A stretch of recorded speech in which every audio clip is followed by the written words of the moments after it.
Hi అండి. So, ఈ మేడంకి సీటెట్ ఎగ్జామినేషన్‌లో 30కి 30 మార్క్స్ వచ్చాయండి.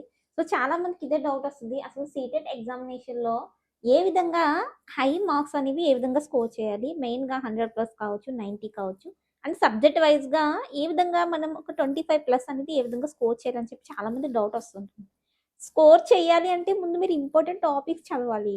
సిలబస్ మొత్తం కవర్ చేయొద్దు. ఇంపార్టెంట్ టాపిక్స్ రిపీటెడ్‌గా మనకి ప్రీవియస్ ఇయర్ పేపర్‌లో ఏం అడుగుతున్నారో అవి ఫోకస్ చేయండి. Okay. So, and previous year paper at least మీరు ఎగ్జామ్‌కి వెళ్ళే ముందు ఒక 8 పేపర్స్ అయినా మీరు ప్రాక్టీస్ చేసి వెళ్ళాలి. అది పేపర్ 1 అయినా, పేపర్ 2 అయినా అండి. లేకపోతే చాలా కష్టమండి. పాస్ అవ్వడమే కష్టం. అండ్ మీరు చూడండి సీటెట్‌లో ఎక్కువగా ప్రీవియస్ ఇయర్ పార్ట్ 10 కావచ్చు, ప్రీవియస్ ఇయర్ పేపర్స్ టాపిక్స్ కావచ్చు ఎక్కువగా రిపీట్ చేస్తాడండి. సో, అందుకే previous year papers and most ఇంపార్టెంట్‌గా మనల్ని అడిగేవి.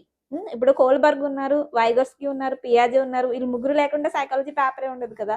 సో, అలాగే మెథడ్స్‌లో, కంటెంట్‌లో మోస్ట్ రిపీటెడ్‌గా మనకి కొన్ని టాపిక్స్ ఉంటాయి. అవి మీరు చదువుకొని వెళ్ళండి. మీకు సబ్జెక్ట్‌లో మంచి మార్క్స్ వస్తాయి. అండ్ ఓవరాల్‌గా కూడా మీరు 100+ స్కోర్ చేసుకోవచ్చనమాట. ఓకే. సో, ఇది small information video.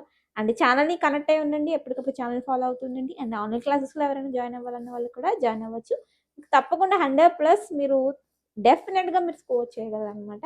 I wish you all the best అండి.